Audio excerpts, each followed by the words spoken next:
Before I start this review, I just want to say that I was unable to play any previous game of this game series because of technical problems. So if any of my criticism or bad points that I take up is just criticism because I didn't play any of the previous games, then of course it should not be counted as a flaw.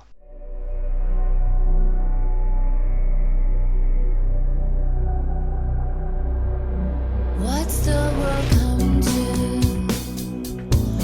when everything's going the way of the gun? What's the world come to if life is a shadow of what has been done? Challenge increasing.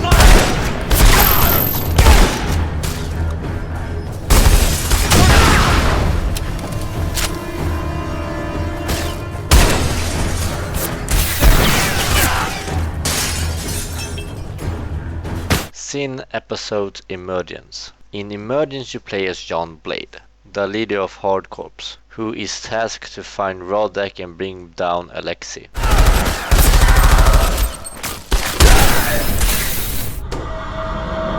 Tell me, how do you expect this to end? He fell right into my hands.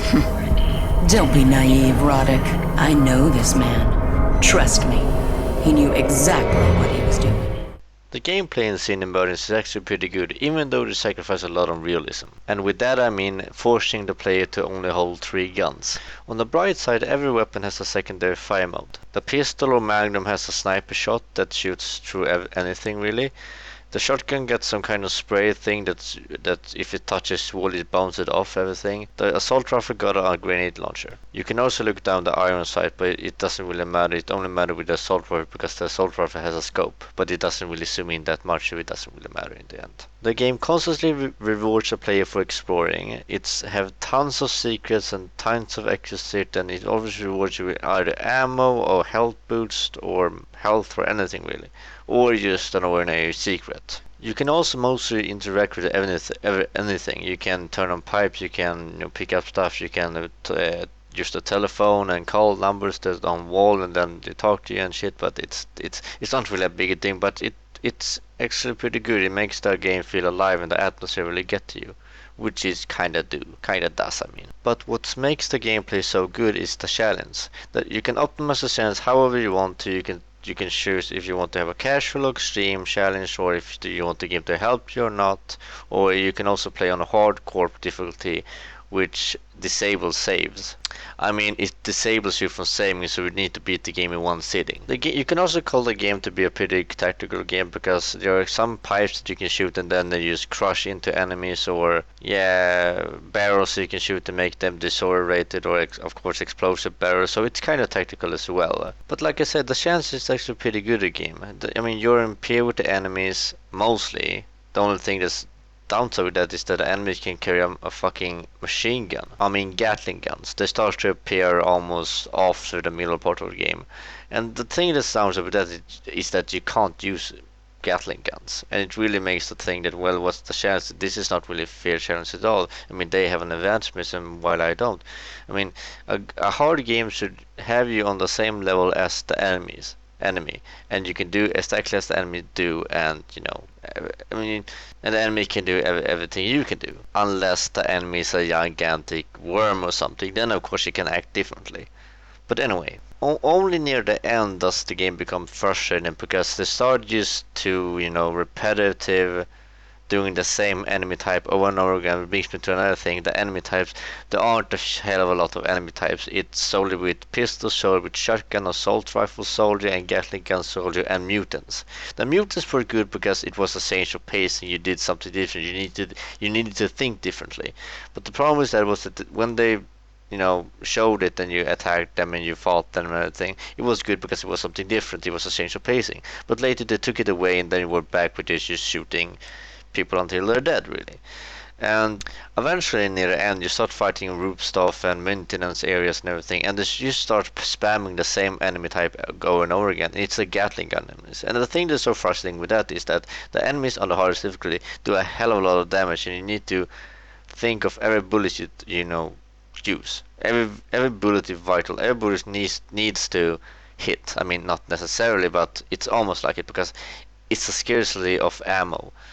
And health, of course. I mean, there are health boosts little here and there, but that's only. I mean, the only way to get those is to find a secret, and there aren't really that many secrets, or at least that I know of. The thing is that the Gatling gun enemies doesn't drop any ammo like the assault rifle enemies, the shotgun enemies, or the pistol enemies. The mutants sometimes hold weapons because they are mutants from soldiers and everything, and you can pick up the shotgun and everything, and it's frustrating because they're doing the same shit over and over and over again. And the thing with the Gatling gunners is that they are also armored, so they won't die straight away with a sniper shot or a shotgun blast or a grenade launcher or a grenade. And it's considered a grenade kill them right away if you hit them with that. But it's hard to get very repetitive and very bad and frustrating because there's so much shit shooting at you at the same time just over there. And most of the time it's the same kind of enemy that shoots you. Let's say a scenario here. You're in a rooftops or the side of a roof, climbing through the window and shit.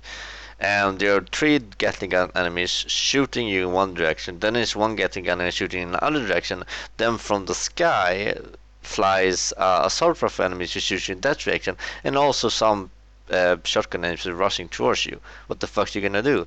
Well, it's not impossible. I mean, you need to throw some grenades and sacrifice some health, but makes every bullet count and everything. But it's still very frustrating because it wasn't really on the same level as the rest of the game. Sometimes in the beginning, the controls felt a bit clunky and not really that responsive and anything, but it's because they wanted to sacrifice a lot of realism. I say it was a bad thing because it didn't really work in the end, and I don't really see what they want with it. I mean, what were the sacrifice? I mean, the sacrifice is entertainment on realism, but what came off the realism? Nothing really, just a frustrating sequence in the last part of the game. There are also a couple of boss battles in this game. One time you fight a mutant, then later you fight the same mutant again, but with a chopper shooting the fucking shit out of you, and technically instant kill on if they hit you.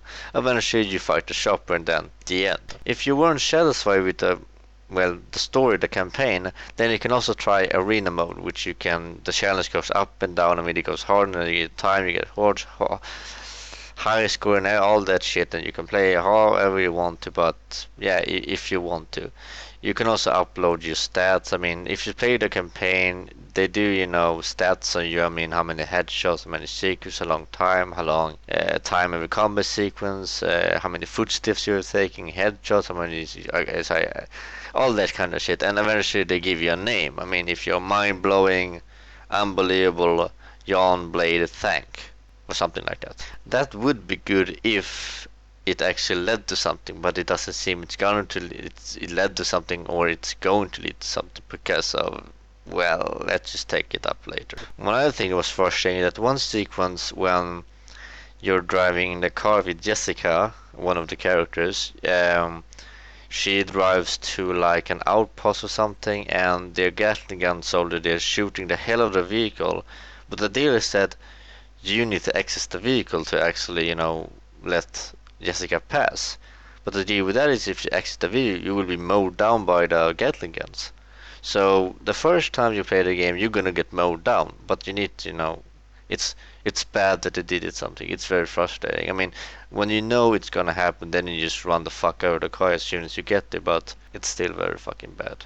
And before I forgot, the AI is okay. You can of course exploit the AI. The friendly AI is actually pretty good. They never die, so you can like lock them outside the door and then you just mow them and everything. The only AI friendly you have is Jessica, and she's a fucking animal or something when you lock her into a room or something. Sometimes you aren't able to kill them because there are just too many and she can't decide which one to fucking shoot. But, that's about it. But what about the story then? Well, the story is an ordinary rollercoaster story, or I think, because in the middle of the game they start, or maybe not the middle of the game, but then they start to make a real story that you need to think and, play around with ideas and sit and see, well, maybe that's what it is. But the deal is that I haven't played, like I said in the beginning, I haven't played the first SiN, which I think it mattered because it seems like the game really relies on the player to have played the first game. This is of course not necessarily a bad thing, but it would be good if they just did some kind of what do you call it, wrap up or something, a summary of what has happened. But for what I could make out of it was that this is this woman Alexi that wants to make humanity evolved, and she works with mutation, and she's maybe a genius, I don't know. There's also this guy Red Deck or Raddock, what the fuck his name was. He's a drug lord who smuggles this virus or mutation shit. Jessica is a member of Hardcorp, and George on Blade, the leader of Hardcorp, and JC, another guy of Hardcorp, who for some reason should look like Jan Carmack. But anyway, the story is good. I mean, they give you some kind of things to play around with and see what it could be.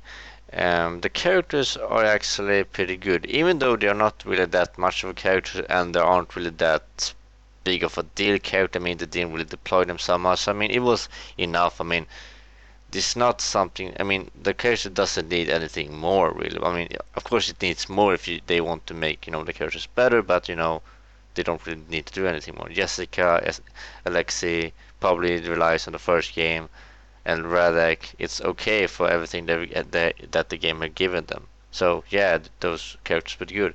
Maybe not enough for you to feel emotional or anything to the characters. Maybe Jessica, maybe. I think it's a personal question, that is. Because she isn't with you all the time, but when she switches, it kind of makes, an impression, really. Like I said with the gameplay, the atmosphere is actually pretty good. You don't see so much of the city, so therefore the atmosphere pretty much dies, because when you're in the end, you're in the biggest building in the city and you watch over the city, and then it hits you that, wow, wouldn't it be cool to actually explore the city? Well, then the atmosphere really dies, to be honest, because it seems like they were trying to sideshow a city that you never really will visit, and then the atmosphere pretty much dies because the atmosphere was just full of sewers and hidden labs, really. Well, the deal is that you can't really say so much about the story because they didn't really say anything, because it was an episodic game and it of course ended with a cliffhanger, but they made a lot of interesting points and really makes you look forward to a new installment or episode. But the problem with that is that it's never going to be another SiN game. And that's very disappointing, because it's this SiN, it has a lot of potential to be a very good game, even a fantastic game, maybe even a fucking masterpiece. To be honest, it has a lot of potential, and this is not a game to waste. I mean, if you know what to do, then fucking do it with this game, because this game has a lot of potential. Just some different thinking here and there, more enemies, more weapons, more big of a story, better character deployment, more emotional things. And here you go, you almost made a masterpiece game. And that's, very fucking sad when potential, I mean good potential, go to waste. And nobody really sees it. And games like fucking, well, horrible fucking games come out nowadays to get sequels every goddamn year, but but games that has potential just rots away. But who knows, maybe the people who made this game and made the first game, maybe they've gone on with their life, don't really care about SiN anymore. It's been such a long time since SiN Emergence came out, and SiN 1 too. The company that developed this game had gone, under bankruptcy or whatever it was, and was bought up by another fucking casual piece of shit game studio that doesn't see fucking potential if it's in their fucking face. Well, no, anyway, I mean, I'm just saying that this game had something in it, and it could be something more than it is. Because I say the game is not complete. The game is not complete. I can't really say that this is it, really. Maybe it's because I didn't play the first game, because the first game seems to be a lot bigger in story department there. But anyway, I would say that it's fuck. I would say that it's fuck. I want it to be a great game. I say great. I mean, the first thing I think about it when I put everything back, I mean, together and everything, I say, well, this is great. But then I start, realizing that, well, the gameplay pretty much fails in the end of the game, and the story doesn't really lead to it because you'll never be anything. No, fuck it. It's fuck. It's a great game. I'm gonna take that shit. It's a great game. Sure, the gameplay really falters in the end, but in the most of the other part, it's actually pretty damn good. It's pretty great, even though you're limited and they want to sacrifice a lot of realism and everything. The story is good, even though they won't lead to anything. The characters are enough. The atmosphere is enough. Fuck. There's never gonna be another SiN. What's the world come to? But whatever. With strange nothing. I think but that's just personal. This shouldn't be counted in series. That the fucking soundtrack is pretty fucking good. I mean, the the intro song is pretty fucking good. But that's just me. So, well, that leads to the end then. Not really the end with the episodic, I hope. But anyway, SiN Episode Emergence. It's a great game. Hopefully, somebody will notice this game and see that it's has a lot of potential. Maybe not an idiot that will just destroy potential, which a lot of game developers does nowadays. Do nowadays. But hopefully a good one. So, in the end, fucking hell, it's never gonna be another SiN game. In the end, SiN Episode Emergence, it's a great game.